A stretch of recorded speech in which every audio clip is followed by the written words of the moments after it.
Halo semuanya, jumpa lagi dengan saya Dani Indrawan Pratama di channelnya Jaripedia, tempatnya trader Indonesia bersatu. Yes, hari ini saya mau bikin video khusus menjawab pertanyaan Mas Ditya.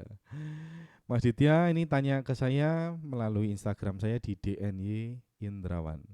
@DNY Indrawan. Jangan lupa follow supaya follower saya nambah banyak. Silahkan follow kalau bermanfaat, kalau nggak bermanfaat jangan di follow dong.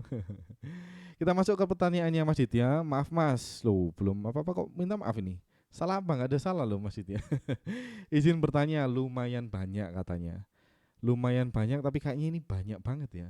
Kira-kira cukup nggak ya satu video ini? Harusnya cukup ya. Saya bahas singkat-singkat. Semoga menjawab semua pertanyaannya Mas Ditya. Bayar dulu Mas, banyak banget nih. Enggak bercanda. Ini saya menjawab pertanyaan pertama. Layout yang baik itu 2 kali base dihitung setelah base-nya ditambah spread dan buffer atau tidak? Jawabannya tidak. Jadi yang perlu Mas ukur ya cuma itunya aja, cuma base-nya aja. Setelah dikalikan 2, apakah itu mencukupi atau enggak? Misalkan nih kayak gini. Kita bahas strukturnya saja ya. Strukturnya saja. Ini misalkan rally base drop. Rally base drop ini apakah sudah 2 kali? Yes jawabannya. Kita tinggal copy aja biar enggak ribet. Copy paste. Paste, kita pasang nih. Oh ini layoutnya yang hitam ini, drop ini udah 1 kali. Kita paste lagi, kita ukur. Oh ternyata udah 2 kali. Berarti ini masuk kriteria yang pertama. Oke, apakah kriteria pertama saja sudah cukup? Jawabannya belum. Kita perlu menghitung yang lain. Jumlah candlenya, timenya misalnya. Ini base-nya ada 1, 2, 3, 4, 5. 5 masih oke, tapi meskipun kurang kurang oke ya. Kalau 5 yang bagus 1, 2, 3 itu masih oke. Nah, sudah menjawab ya pertanyaan pertama. Kemudian, oke ini ada pertanyaan lagi. Lalu layout itu maksimal berapa candle setelah base? Layout itu maksimal berapa candle setelah base? Maksudnya gimana nih? Lalu layout itu maksimal berapa candle setelah base? Jadi maksimal base-nya itu adalah 6 candle, Mas. Jadi kalau lebih dari 6 kurang oke. Pokoknya semakin banyak semakin jelek, semakin sedikit semakin oke. Satu candle sangat oke, 2 candle oke, 1 sampai 3 candle masih oke. Karena kadang ada layout yang candlenya Marubosu 1 candle. Ini yang dimaksud ini candlenya layoutnya berapa banyak ya. Jadi layout itu series of candle, Mas Ditya. Jadi candlenya itu bisa sebanyak mungkin boleh. Yang penting putih putih putih putih putih kayak gitu ya. Atau hitam hitam hitam atau merah merah merah merah merah kayak gitu. Jadi kalau ada merah merah merah ternyata ngedrop sedikit, nah itu enggak. Misalkan kayak gini nih. Contoh nyatanya kayak gini. Misalkan ini ya. Misalkan mana ya? Biar gampang. Nah ini contoh ada 2 candle layout nih. 1 dan 2. Jadi putih putih putih selama muncratannya kelihatan dengan jelas. Itu adalah kita anggap sebagai candle base. Candle layout.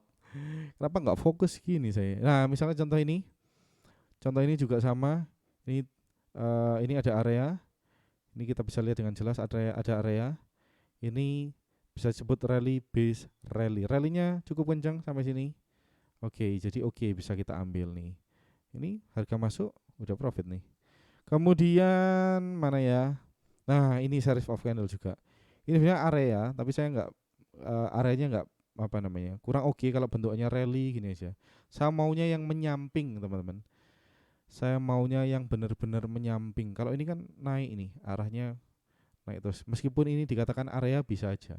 Ini kurang dari 50% ya. Tapi saya menganggap inilah areanya, originnya ini. Drop, base, rally sampai sini. Oke, semoga menjawab Mas Ditya. Yes, atau fokus sama satu candle. No, jawabannya bisa beberapa candle, bisa 2 atau 3 candle atau lebih juga. Boleh. Kemudian pertanyaan kedua, ini maksudnya pertanyaan ketiga nih sebenarnya. Pertanyaan kedua, cara paling efektif menentukan curve bagaimana? Kadang ada saja area sell daily atau weekly yang enggak ke marking. Alhasil plan minggu kemarin ada yang SL beberapa buah karena ternyata ada area sell daily sama weekly yang belum ke break. Aku kira tadinya udah ke break lalu aku buy, ternyata harganya belum ke break dan lagi di posisi mahal ya. Kecelik ya Mas ya. Jadi lagi di posisi mahal, curve-nya di high on curve, ternyata Mas di tiap buy kurang ideal ya betul. Ya Mengapa SL ya? Karena ada di area harga mahal. Nah, sebenarnya sederhana Mas Ditya. Mas Ditya harus tahu pair time frame-nya. Misal curve-nya di H1, entry-nya di M5. Curve-nya di H4, entry-nya di 15. Teman-teman sudah saya buatin ini.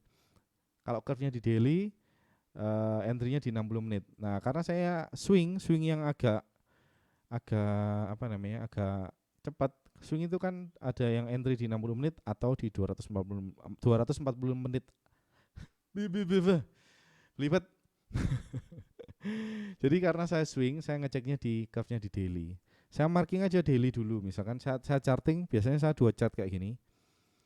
Saya lihat apakah ada area yang oke nih di kanan. Kalau ada saya marking, kemudian saya baru lihat curve-nya ada di mana. Nah, ngomong-ngomong tentang curve, saya lihat nih curve-nya ada di mana. Kita lihat nih. Kita nyalain indikatornya biar gampang. Warna orange berarti area base-nya. Kita bisa lihat ini harga sekarang, kita turun untuk mencari area demand, kita akan naik untuk mencari area supply. Kita bisa lihat di sini ada rally base rally. Rally base rally ini sudah ke field oleh harga, sudah work ya. Jadi kita hapus ini, enggak kita masukin jadi area area demand. Oke, kita cari area demand yang strong move-nya, kemudian base-nya kurang dari 6 juga. Jadi kita mau peraturannya sama kok, sama teman-teman. Sama untuk mencari area entry, sama untuk mencari area demand di daily atau di curve juga sama. Teman-teman bisa lihat nih. Ini area biasanya saya kasih warna hijau. Floor, saya tandain floornya kayak gini. Ini adalah area demand-nya. Saya mau buy di dekat-dekat sini. Kalau nggak ada area di dekat-dekat sini, ya saya buy. Ini untuk kasus untuk strategi pertama saya ya. Kalau ada di tengah, jawabannya apa? Nanti akan saya bahas di lain waktu. Kemudian kita lihat harga sekarang ada di sini. Kita naik, apakah ada area? Jawabannya yes, ada area nih. Sell ceiling, ini atapnya. Jadi posisinya harga sekarang ada di mana? Posisinya sekarang ada di tengah-tengah. Di dekat-dekat area supply di daily atau supply di curve time frame-nya. Kemudian kita balik lagi nih ke area ke time frame H1. Kita udah tandain tadi curve-nya, yes di sana. Harga sekarang di sini. Hijau ini adalah area demand di daily. Kuning adalah area supply di daily. Kalau kita mau follow trend, jelas ini trennya naik. Teman-teman kalau menentukan tren itu bisa menggunakan banyak cara, tapi pilih satu cara. Kalau saya kebiasaan menggunakan ini biar teman-teman nggak bingung. Saya bisa menggunakan higher high, higher low untuk menentukan tren atau momentum sih kita bilangnya. Menentukan momentumnya naik atau turun. Kalau momentumnya naik, kita mau buy. Nah, momentum cara menentukannya bagaimana? Kita bisa menggunakan higher high, higher low atau teman-teman bisa pilih salah satu, menggunakan EMA boleh. Menggunakan auto climate yang teman-teman pasang di curve-nya juga boleh. Nih, auto climate bilang biru. Dan rata-rata mereka nggak ada yang bilang bertentangan teman-teman. Auto climate dan EMA ini nggak mungkin bertentangan. Jadi auto climate bilang biru kan, bilang biru berarti kita sebaiknya menjadi buyer. EMA juga bilang demikian. Harga sekarang di sini kita mau jadi apa? Mau jadi buyer. Kita cari apa? Cari buy. Ini kalau lagi posisi di tengah ya teman-teman. Kita mau menjadi buyer.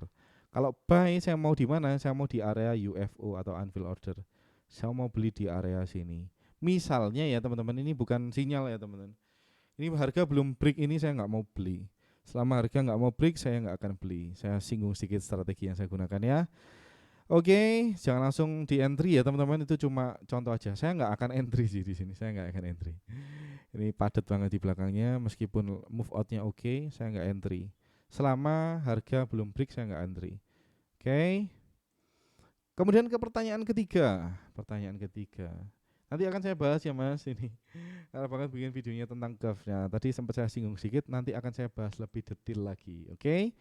Pertanyaan ketiga. Jika area curve sell-nya itu level on level, disatukan saja. Meskipun di daily, yes, disatuin aja nggak apa-apa mas. Disatuin aja. Nomor 4. Menentukan jadi buyer atau seller hanya memakai PLN structure buy yang sesuai dengan curve saja. Yang PLN Mas menentukan jadi buyer atau seller hanya memakai PLN atau structure buy dan sell yang sesuai dengan curve saja dan tidak memakai para EMA. Nah, seperti yang sudah saya singgung tadi, Mas. Jadi untuk menentukan jadi buyer seller itu sebenarnya hanya diperlukan satu cara. Mas Ditya bisa pilih menggunakan apa? Higher high, higher low, lower high, lower low dan seterusnya, atau menggunakan para EMA. Para EMA ini bisa teman-teman gunakan untuk entry. Maksudnya tanda kita untuk entry, misalkan nih, kita lihat ada area, ada zone di sini. Dan ternyata EMA ada di dalam zone-nya ini. Ini masuk nih ya. Kebetulan aja work nih ya. Nah, teman-teman bisa pakai itu untuk entry. Jadi nggak dipakai semuanya, Mas Ditya. Pilih salah satu saja. Oke. Ya, saya melihat PLN atau higher high, higher high, lower high sama buy, lower high, lower low, higher low saya mau sell. Sepanjang, saya jelasin sedikit ya. Misalkan saya ketemu pattern yang kayak gini. Ini ya. Yes. Saya mau jadi buyer. Belinya di mana? Di sepanjang ini. Di sepanjang ini. Di sepanjang ini. Saya mau buy. Sebenarnya yang ideal sih sepanjang ini. Tapi kalau mau lebih ideal lagi di sepanjang kotak ini. Yes, area-area yang terbentuk di sini. Seperti itu, Mas Ditya, semoga membantu. Saya gunakan personally, saya pakai teknik itu. Tapi ngeceknya saya bukan di H1, saya ngeceknya di H4. Saya naik satu time frame lagi lebih tinggi dari time frame entry saya. Jika harga sedang di tengah-tengah dan mengarah ke area sell daily, posisi masih jauh. Berarti kita mencari area buy yang ada di tengah-tengah ya, Mas, dengan catatan RN masih bagus. Yes, kita manfaatkan peluang aja, Mas. Kalau trennya teman-teman lihat trennya up, misalkan contoh kayak gini ya. Kayak gini harga ada di sini, masih jauh nih harga, belum sentuh sini. Kita mau cari peluang P boleh-boleh aja. Boleh-boleh aja selama belum sentuh area kuning ini. Oke. Atau hanya yes, saya mau RR yang bagus, minimal 1/2 saya sikat. Oke, apalagi nih dengan catatan R-nya yes betul. Atau Mas hanya menunggu harga ada di curve? No, jawabannya enggak. Ini selama harga belum sentuh curve, saya mau kalau ada di tengah-tengah kayak gini, saya mau buy atau sell. Kita lihat trennya. Kalau trennya naik ya saya mau buy. Contoh kayak gini ya. Ini adalah curve nih. Yang warna hijau ini adalah area curve. Yang kuning adalah curve juga. Oke, kalau ada harga ada di tengah-tengah, misalkan harga di sini, tapi dia mengindikasikan kita untuk buy, untuk menjadi buyer, saya mau buy. Misal teman-teman pakai para EMA mangap kayak gini. Ke atas berarti saya mau jadi buy. Peraturannya cuma satu. Selama teman-teman punya aturan tren yang jelas, teman-teman selalu harus pakai satu tren aja, satu rule tren. Hanya perlu satu cara teman-teman, nggak perlu banyak cara. Kalau teman-teman pakai EMA ya pakai EMA. Kalau teman-teman kayak saya pakai higher high, higher low, lower high, lower low, silakan dipakai itu terus. Selama datanya bagus silakan diikuti. Setiap orang punya cara sendiri-sendiri, Mas Ditya. Jadi cara saya belum tentu cocok dengan Mas Ditya, belum tentu cocok dengan teman-teman. Cara teman-teman belum tentu cocok dengan saya. Saya nyamannya pakai higher high, higher low dan seterusnya. Gampangnya PLN ya, saya cocoknya pakai itu. Kalau teman-teman pakai EMA ya silakan pakai EMA. Boleh banget. Makasih Mas. Oke, kayaknya sudah menjawab semuanya. Mungkin itu pertanyaan saya. Pertanyaan yang cukup lumayan panjang. Ya mungkin banyak kan nggak apa-apa Mas, tenang aja.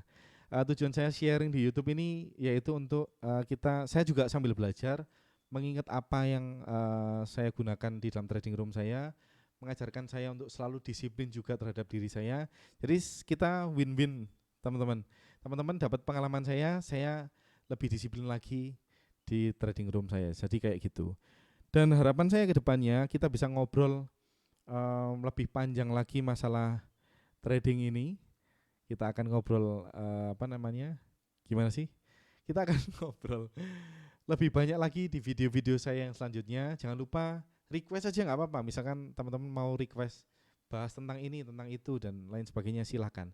Bisa DM saya di @dni_indrawan atau silakan komen aja di kolom komentar YouTube yang sudah tersedia. Jangan lupa share video ini juga ke teman-teman kalian semuanya supaya teman-teman yang lain di luar sana mendapatkan manfaatnya. Saya Dani Indrawan Pratama undur diri. Thank you Mas Ditya sudah menanyakan pertanyaannya. Sampai jumpa di video-video selanjutnya. Ciao.